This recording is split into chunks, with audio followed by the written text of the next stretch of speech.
आग को जलाए रखने के 5 तरीके। कहिए, आग को जलाए रखने के 5 तरीके।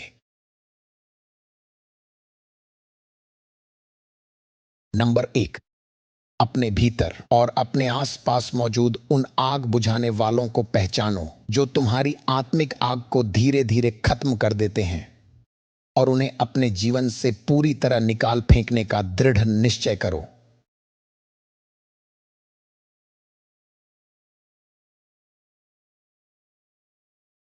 मान लो कि तुम्हें अभी यह नहीं पता कि अपनी आग को जलाए रखने के लिए तेल कैसे पैदा किया जाए, तो कम से कम इतना तो करो कि अपने जीवन में या अपने आसपास मौजूद उन चीजों या लोगों को पहचानो जो तुम्हारे भीतर की आग को बुझा देते हैं। कम से कम उस थोड़े से आग को तो मत गवाओ जो तुम्हें अनुग्रह से मिला है। अपने भीतर की चीजों को पहचानो। कृपया मेरी बात ध्यान से सुनो। तुम्हारे भीतर की चीजें और तुम्हारे आसपास की चीजें, अगर शैतान तुम्हारे भीतर की चीजों का उपयोग नहीं कर पा रहा, तो वह तुम्हारे आसपास की चीजों का उपयोग करने की कोशिश करेगा। इसका मतलब है कि शैतान के पास काम करने के 2 रास्ते हैं, एक भीतर की चीजों से और दूसरा बाहर की चीजों से। इसलिए पहचानो, खोजो। हम में से हर किसी के पास अपने अपने अनोखे आग बुझाने वाले हैं। कुछ हमारे भीतर हैं और कुछ हमारे बाहर। अगर उसके पास तुम्हारे भीतर से काम करने के लिए कुछ नहीं है, तो वह बाहर की परिस्थितियों का उपयोग करेगा। वह परिवार की समस्याओं, काम के तनाव या जीवन में आने वाली कठिनाइयों का इस्तेमाल करेगा। समझ रहे हैं मेरी बात को? कभी कभी वह लोगों के जरिए काम करता है। चर्च में ही कोई तुम्हें बहकाने की कोशिश कर सकता है। कोई कहेगा, हाय कैसे हो, क्या हम बात कर सकते हैं? कोई आदमी तुम्हें कॉल करता है और कहता है, क्या हम बात कर सकते हैं? आप क्या कर रहे हो उस आदमी के साथ? एक पुरुष को आपको कांटेक्ट नहीं करना चाहिए। इसलिए आपको सीखना होगा कि अपने भीतर की चीजों को पहचाने। अपने भीतर उन चीजों को देखो जिनसे तुम संघर्ष कर रहे हो। क्या तुम क्षमा न कर पाने की समस्या से जूझ रहे हो? वह भी तुम्हारी आग को बुझा सकता है। कोई भी ऐसी बात या स्वभाव जो तुम्हें परमेश्वर के वचन के विरुद्ध जाने को उकसाती है।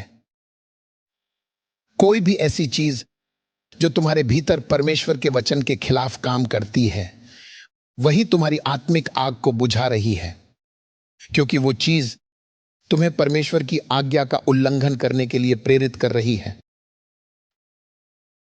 इसलिए तुम्हें कहना चाहिए, हे प्रभु, मुझे शुद्ध करने के लिए आपकी आग चाहिए। मुझे इस आदत से शुद्ध कर दे हे प्रभु। हालेलुया। अपने भीतर की अशुद्ध करने वाली चीजों को पहचानो जो तुम्हें दूषित करती हैं। उन्हें पहचानो और उन्हें परमेश्वर की वेदी पर रख दो, जहां वह उन्हें अपनी आग से भस्म कर दे। आपको इसे परमेश्वर की बलि की वेदी पर रखना होगा, ताकि पिता परमेश्वर इसे अपनी आग से भस्म कर सके। अपने शरीर को समर्पित करो। इसका मतलब है कि अपनी पृथ्वी पर स्थित सभी अंगों को प्रस्तुत करो।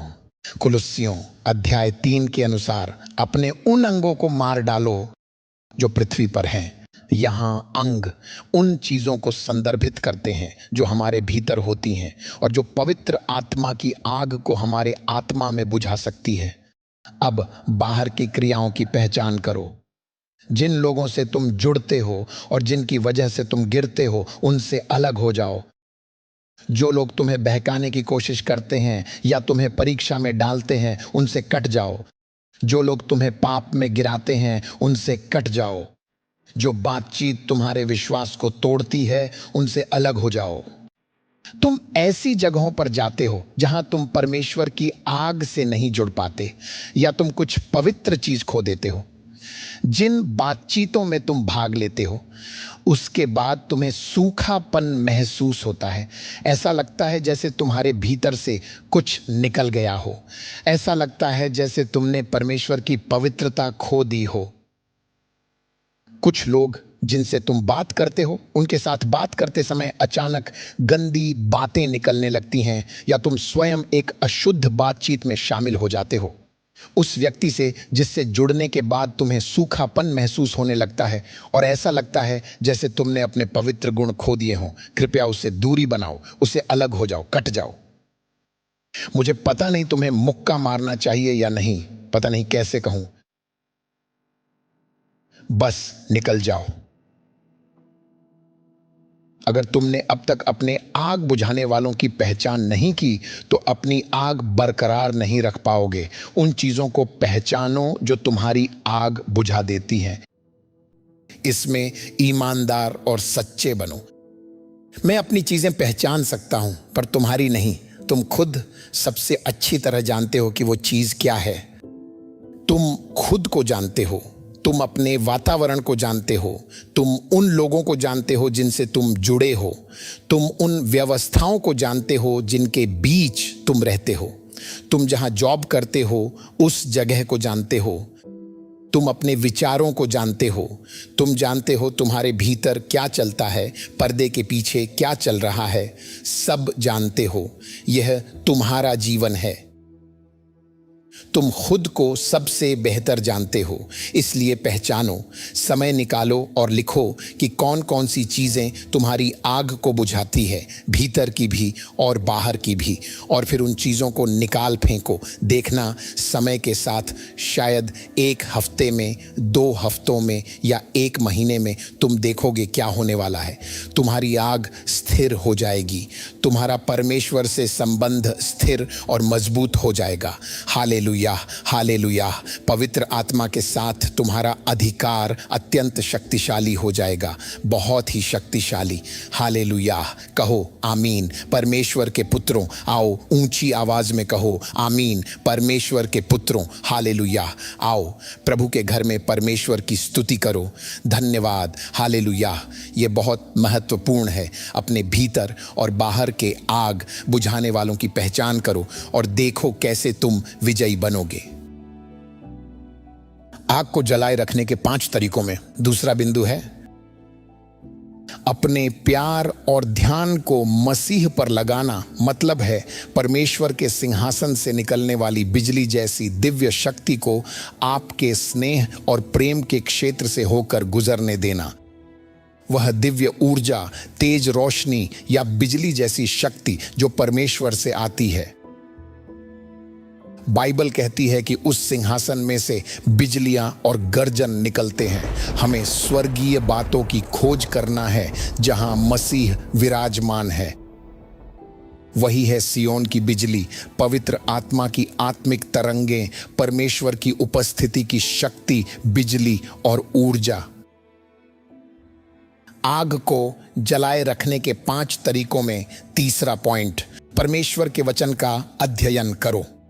आत्मा से भरे संदेशों को सुनो और लगातार परमेश्वर की इच्छा और पवित्र आत्मा के ज्ञान से भरे रहो। कैसे? वचन का अध्ययन करो, आत्मा से भरे संदेश सुनो, आत्मा से भरे संदेश खरीदो, भजन और गीतों में प्रवेश करो, 45 IT को सुनो।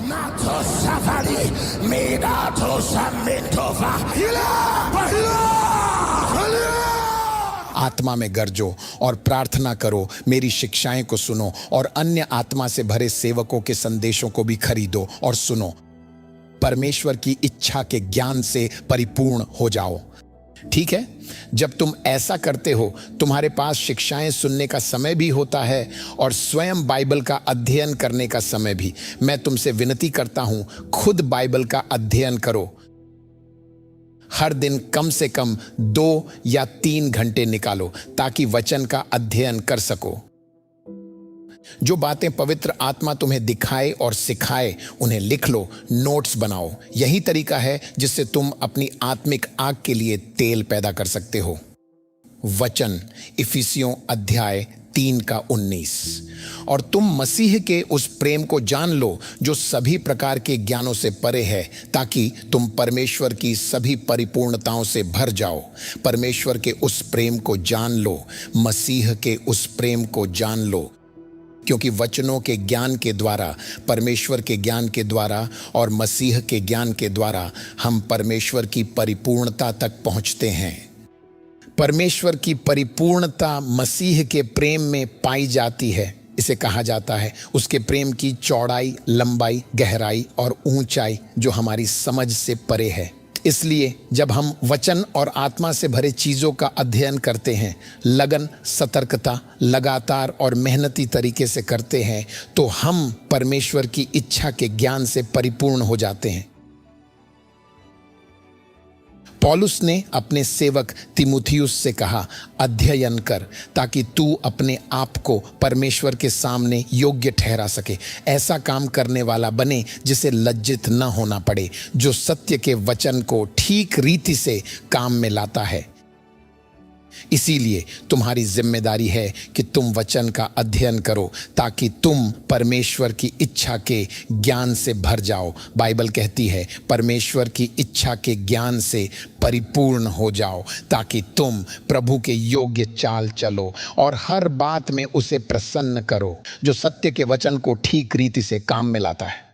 इसीलिए तुम्हारी जिम्मेदारी है कि तुम वचन का अध्ययन करो ताकि तुम परमेश्वर की इच्छा के ज्ञान से भर जाओ। बाइबल कहती है परमेश्वर की इच्छा के ज्ञान से परिपूर्ण हो जाओ ताकि तुम प्रभु के योग्य चाल चलो और हर बात में उसे प्रसन्न करो।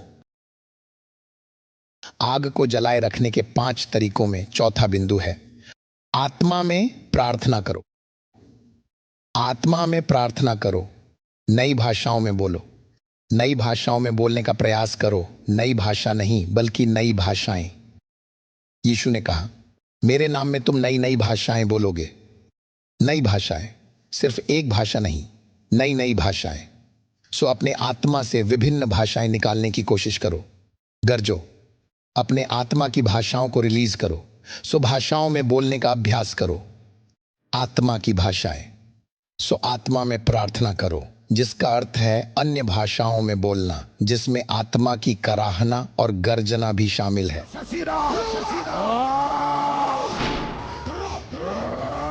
इसलिए जब तुम गरजते हो, कराहते हो, तो तुम अपने भीतर से, अपने पेट से उस आत्मिक ध्वनि को खोजते हो जो तुम्हारे भीतर भरी हुई होती है। सो प्रभु तुम्हारी आत्मा को नई भाषाओं से नया करेगा। हर दिन जब हम जागते हैं तो एक नई भाषा हमारी आत्मा में भरी होती है।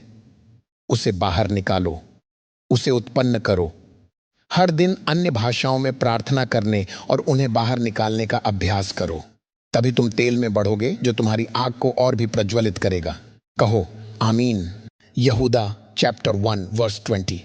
पर हे प्रियो, तुम अपने अति पवित्र विश्वास में अपनी उन्नति करते हुए और पवित्र आत्मा में प्रार्थना करते हुए अपने आप को परमेश्वर के प्रेम में बनाए रखो। आप जानते हो पवित्र आत्मा में प्रार्थना करने का क्या मतलब है? पवित्र आत्मा में प्रार्थना करना जरूरी नहीं कि सिर्फ अन्य भाषाओं में बोलना। पवित्र आत्मा में प्रार्थना करना कराहना है, जिसे इंग्लिश में ग्रोनिंग कहते हैं। मैं जानता हूं तुम्हारे द्वारा पढ़े गए हर प्रचारक की किताब कहती है कि पवित्र आत्मा में प्रार्थना करने का मतलब है अन्य भाषाओं में बोलना, लेकिन पवित्र आत्मा में प्रार्थना करना आत्मा की प्रार्थना करना है। बाइबल कहती है आत्मा हमारी दुर्बलता में हमारी सहायता करता है, क्योंकि हम नहीं जानते कि प्रार्थना किस रीति से करना चाहिए, परंतु आत्मा आप ही ऐसी आहें भर भर कर जो बयान से बाहर है हमारे लिए विनती करता है। सो पवित्र आत्मा में प्रार्थना करना कराहना है। यह तुम्हारे भीतर मौजूद है, आत्मा की कराहें और आवाजें। उसके बाद बाइबल स्वर्गदूतों की भाषा के बारे में कहती है, टंग ऑफ एंजल्स। अन्य भाषाओं में प्रार्थना करना और नई भाषाओं में प्रार्थना करना, मनुष्यों की भाषा। कुछ समय ऐसा होता है कि हम चाइनीज भाषा में प्रार्थना करते हैं, लेकिन हमें चाइनीज भाषा नहीं आती। यही वह प्रकार की भाषाएं थीं जिनमें उन्होंने पेंटिकॉस्ट के दिन प्रार्थना की थी। उस पेंटिकॉस्ट के दिन में हजारों लोग एकत्रित हुए थे। उस वक्त एक अलौकिक घटना घटी थी, जहां लोग जिनकी अपनी भाषाएं नहीं आती थीं, उन्होंने उनकी भाषाओं में बोलना शुरू कर दिया। यह केवल लोगों को सुसमाचार सुनने के लिए आकर्षित करने के लिए था। फिर आती है वह जिसे हम कहते हैं आत्मा की भाषा में प्रार्थना करना। बाइबल कहती है जो अन्य भाषा में प्रार्थना करता है वह अपनी ही उन्नति करता है। सो जब तुम आत्मा की भाषा में प्रार्थना करते हो जो कि नई नई भाषा में आती है, जब तुम उस वचन को देखते हो जहां लिखा है मेरे नाम में तुम नई भाषाओं में प्रार्थना करोगे, तो इसमें शामिल हैं कराहना, ग्रोनिंग्स, गर्जना, रोरिंग, दूतों की भाषाएं, टंग्स ऑफ एंजल्स, और मनुष्यों की भाषाएं, टंग्स ऑफ मैन। सो ये है आत्मा की भाषा यानी अन्य भाषा। तो विभिन्न प्रकार की भाषाएं होती हैं। बाइबल इसे पहला कुरिन्थियों में विभिन्न भाषाएं कहती है। कुछ लोग आत्मा से अनेक प्रकार की भाषाओं में बोलते हैं। यह आत्मा की प्रकटीकरण है।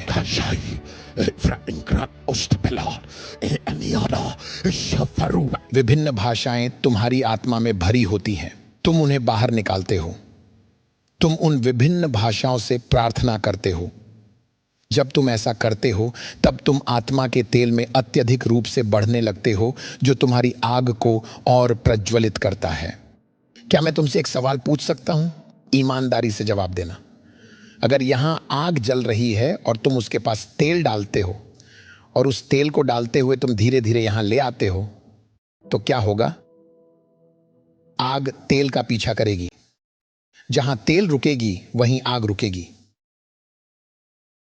सो तेल वह क्षमता है जो तुम्हारी आग को फैलाने और बढ़ाने में मदद करता है, तुम्हारे मन और सोच के हर हिस्से तक। सो अगर तुम्हारे पास तेल है, अधिक तेल है, तो तुम जलती हुई आग को बढ़ा सकते हो। तुम उस आग को किसी भी जगह, किसी भी दूरी या क्षेत्र में फैला सकते हो जहां तुम चाहते हो कि परमेश्वर की आग काम करे। समझे? तुम यह तय करते हो कि उस आग की क्षमता, विस्तार, लंबाई, वजन, गहराई और ऊंचाई कितनी होगी, जो परमेश्वर ने तुम्हारे आत्मा में नया जन्म के समय जलाई थी। पांचवा और अंतिम बिंदु, क्या तुम उसे सुनना चाहते हो? सबसे अच्छा वाला, कीमत को स्वीकार करो। आई आई आई आई कठिनाइयां, जलती हुई आग का अकेलापन। जब तुम आग में जलने लगते हो तो जो नहीं जल रहे वे तुम्हारे विरोध में खड़े हो जाते हैं। क्योंकि देखो, जब तुम जलती हुई आग बन जाते हो तो स्वयं परमेश्वर तुम में वास करने लगते हैं। और याद रखो, इस संसार का संचालन कौन करता है? शैतान। बाइबल उसे इस संसार का ईश्वर कहती है। अब सोचो, जब तुम परमेश्वर का निवास बन जाते हो, जब तुम उसकी आग के वाहक बन जाते हो, उसकी आग का माध्यम बन जाते हो, चैनल बन जाते हो, तो तुम इस संसार के ईश्वर शैतान के लिए एक खतरा बन जाते हो। जैसे परमेश्वर ने इस्राएल की छावनी में आग के खंभे में निवास किया था और उसी आग के खंभे के द्वारा मिस्र की सेना को पैरालाइज कर दिया था। समझ रहे हो? तुम शैतान के लिए एक खतरा बन जाते हो। तुम अशुद्ध आत्माओं के लिए एक खतरा बन जाते हो। और जहां भी तुम हो, शैतान तुम्हारे ऊपर हमला करना शुरू कर देगा। शैतान तुम्हारे रडार को ढूंढ लेगा। शैतान कहेगा कि यहोवा के क्षेत्र से कुछ तो है जो हमारी अधिकार सीमा में प्रवेश कर गया है। हम उसे नष्ट करने के लिए क्या कर सकते हैं? सो वो तुम्हारे विरुद्ध आरोप लगाएंगे, वे तुम पर आक्रमण करेंगे, वे तुम्हें निराश करने की कोशिश करेंगे। और अगर तुम आत्मिक नहीं हो तो तुम उन चीजों को खोने लगोगे जो तुम्हारे आग को बढ़ाती हैं। तुम अपना तेल खोने लगोगे क्योंकि तुम शैतान के झूठों पर ध्यान दे बैठे। इसलिए जब तुम एक जलती हुई आग बन जाओ तो ध्यान बनाए रखो, फोकस्ड रहो, लोगों की बातों की ओर मत देखो, सांसारिक और शारीरिक लोगों की बातों को मत सुनो। जानते हो मैं सांसारिक मनुष्य किसे कह रहा हूं? सांसारिक मनुष्य वे हैं जो नए जन्मे नहीं हैं, और शारीरिक मनुष्य वे हैं जो कलीसिया में हैं, नया जन्मे हैं, परंतु आत्मा के द्वारा नहीं चलते। यही दो प्रकार के लोग हैं जो तुम पर हमला करेंगे। और ऐसे पास्टर भी हैं जो शारीरिक हैं, लोकल चर्चों के ऐसे सदस्य भी हैं जो अलग अलग पदों पर हैं और दावा करते हैं कि उनके पास बाइबल के वचनों का ज्ञान है, लेकिन वे शारीरिक हैं, सांसारिक हैं। इसलिए वे भी इस संसार के अंधकार के ईश्वर शैतान के हाथों के औजार बन जाते हैं। क्या आप मुझे सुन रहे हैं? तो यही अकेलापन है जिससे तुम्हें गुजरना होगा, यही दर्द है जिससे तुम्हें गुजरना होगा। ये वे चीजें हैं जो एक जलती हुई आग को सहनी पड़ती है। यहां तक कि तुम्हारे आसपास के लोग भी तुम्हें गलत समझेंगे। तुम्हारे आसपास के लोग तुम्हारे विरुद्ध खड़े हो जाएंगे। काम पर वे तुमसे नफरत करेंगे और तुम जान ही नहीं पाओगे कि क्यों ये सब हो रहा है, क्योंकि तुम एक ऐसा मंच, एक जमीन बन गए हो जिसके माध्यम से यहोवा देख रहा है। परमेश्वर अपनी महिमा को प्रकट कर रहे हैं। समुदायों को बचाया जा रहा है, लोगों के जीवन को आजाद किया जा रहा है। Hallelujah, hallelujah. इसलिए जलती हुई आग बनने का मूल्य बहुत बड़ा है।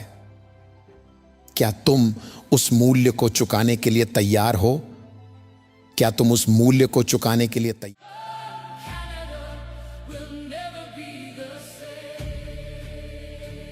There is war in the atmosphere, a sound of prayer